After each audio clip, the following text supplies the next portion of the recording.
ഷാജിയൻ കരുണിന്റെ വാനപ്രസ്ഥം എന്ന സിനിമയിൽ കുഞ്ഞിക്കുട്ടനായി മമ്മൂട്ടിയായിരുന്നു അഭിനയിച്ചിരുന്നതെങ്കിൽ ആ സിനിമയുടെ ഭാവം തന്നെ മാറുമായിരുന്നു. മോഹൻലാലിന്റെ അഭിനയ ജീവിതത്തിലെ ഏറ്റവും മികച്ച പ്രകടനങ്ങളിൽ ഒന്നായിട്ടാണ് കുഞ്ഞിക്കുട്ടൻ വിലയിരുത്തപ്പെടുന്നത്. മമ്മൂട്ടിയാണ് ഈ വേഷം ചെയ്തിരുന്നതെങ്കിൽ വരാൻ സാധ്യതയുള്ള ചില മാറ്റങ്ങൾ ഇവയാകാം. അഭിനയ ശൈലിയിലെ മാറ്റം. മോഹൻലാൽ ഈ കഥാപാത്രത്തെ അവതരിപ്പിച്ചത് വളരെ വഴക്കമുള്ള ചലനങ്ങളിലൂടെയും നിസ്സഹായത കലർന്ന ഭാവങ്ങളിലൂടെയുമാണ്. എന്നാൽ മമ്മൂട്ടിയായിരുന്നെങ്കിൽ കഥാപാത്രത്തിന്റെ ഗാംഭീര്യത്തിനും ശബ്ദത്തിനും കൂടുതൽ പ്രാധാന്യം ലഭിക്കുമായിരുന്നു.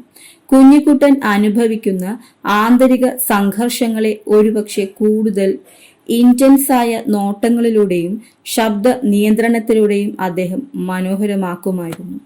ശബ്ദത്തിന്റെ മാന്ത്രികത.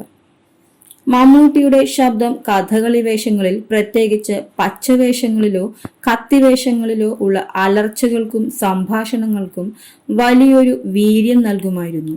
മോഹൻലാൽ ആ കഥാപാത്രത്തിന്റെ ലാളിത്യവും വേദനയും ശബ്ദത്തിൽ കൊണ്ടുവന്നപ്പോൾ മമ്മൂട്ടി കുഞ്ഞിക്കുട്ടന്റെ ആഭിജാത്യത്തിനും ആത്മവിശ്വാസക്കുറവിനും ഇടയിലുള്ള സംഘർഷം സ്വന്തം ശബ്ദ ഗാംഭീര്യം കൊണ്ട് മറ്റൊരു തലത്തിലെത്തിക്കുമായിരുന്നു. ശാരീരിക ഭാഷയും കഥകളിയും. മോഹൻലാൽ കഥകളി അഭ്യസിച്ചത് ആ സിനിമയ്ക്ക് വലിയൊരു മുതൽക്കൂട്ടായിരുന്നു. അദ്ദേഹത്തിന്റെ ശാരീരിക പ്രകൃതം കഥകളി വേഷങ്ങൾക്ക് വളരെ അനുയോജ്യമായിരുന്നു. മമ്മൂട്ടിക്ക് കഥകളിയിലെ മുദ്രകളും ചുവടുകളും വഴങ്ങാൻ കുറച്ചുകൂടി കഠിനാധ്വാനം വേണ്ടിവരുമായിരുന്നു. എങ്കിലും കൃത്യമായ പരിശീലനം ലഭിച്ചാൽ മമ്മൂട്ടിയുടെ ഉയരവും കണ്ണുകളുടെ ചലനവും വേഷത്തിന് വലിയൊരു റോയൽ ലുക്ക് നൽകുമായിരുന്നു. സുഭദ്രയുമായുള്ള കെമിസ്ട്രി. സുവർണ മാത്യു അവതരിപ്പിച്ച സുഭദ്ര എന്ന കഥാപാത്രത്തിന് കുഞ്ഞിക്കുട്ടനോടുള്ളത് ആ വ്യക്തിയോടുള്ള സ്നേഹമല്ല, മറിച്ച് അയാൾ അവതരിപ്പിക്കുന്ന അർജുനൻ എന്ന വേഷത്തോടുള്ള ആരാധനയാണ്. മമ്മൂട്ടി അർജുനനായി വരുമ്പോൾ ആ കഥാപാത്രത്തിന് ലഭിക്കുന്ന ഒരു പൗരുഷം സുഭദ്രയുടെ ആരാധനയ്ക്ക് കൂടുതൽ അർത്ഥം നൽകിയേക്കാം.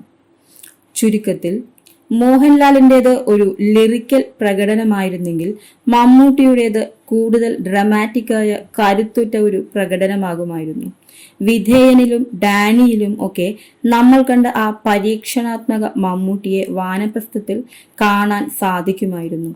എങ്കിലും മോഹൻലാൽ ആ വേഷത്തിൽ കൊണ്ടുവന്ന ആ ഒരു സവിശേഷമായ വഴക്കം പകരം വെക്കാനില്ലാത്തതാണ്. നിങ്ങൾക്ക് ഇതിൽ ഏത് ശൈലിയോടാണ് കൂടുതൽ താല്പര്യമെന്ന് തോന്നുന്നത്?